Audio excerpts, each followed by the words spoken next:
Penicillin history. The discovery of penicillin, one of the major events in the history of medicine. In 1871 the scientist Joseph Lister by chance noticed that the mold which grows on cheese and fruit can make microbes, germs, grow weaker. He made some successful experiments on patients but did not, it seems, fully recognize the implications of his findings. In 1906 the young physician Alexander Fleming became a research assistant at St. Mary's Hospital in London. Fleming went to France during the First World War to treat wounded soldiers and could see for himself that there was no effective way of treating many infections. Back at St. Mary's after the war, Fleming was determined to find a better way of killing germs. In 1928 he was studying Staphylococci bacteria, that can, among other things, infect wounds. By pure luck, he noticed that on a dish containing agar on which he had been growing germs, near some mold, the germs were less common. He grew more of the mold, naming it penicillin from its Latin name Penicillium. Fleming discovered the mold was effective against bacteria that cause diseases such as anthrax, meningitis and diphtheria. He published his discoveries but did not have the resources to experiment more widely with penicillin.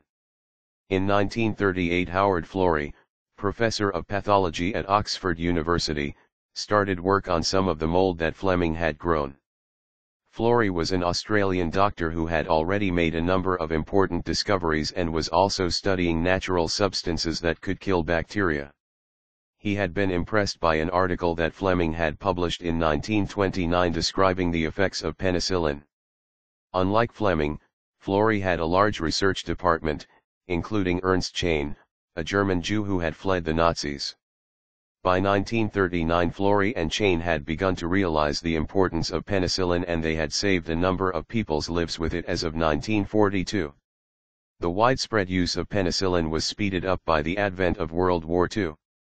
The governments of the US and Britain resolved to produce all the penicillin they could, and by then, the manufacture of other drugs had become big business, so many major companies were eager to produce penicillin.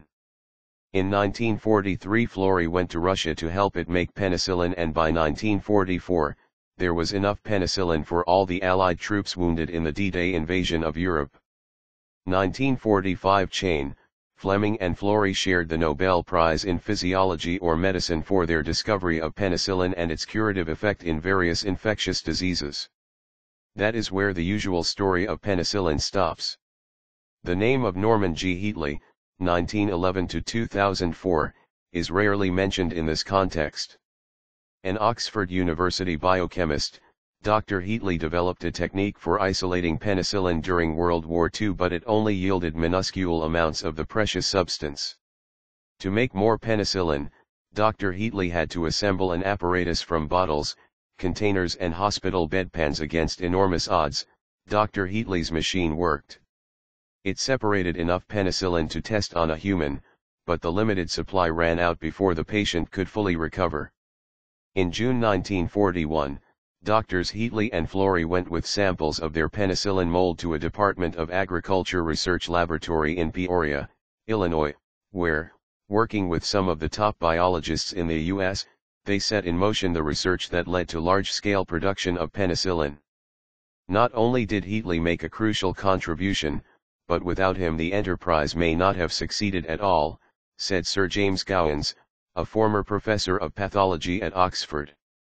He was the one that came up with the key step in the isolation of penicillin. Dr. Heatley, however, was not included in the Nobel Prize Physiology or Medicine for the development of penicillin.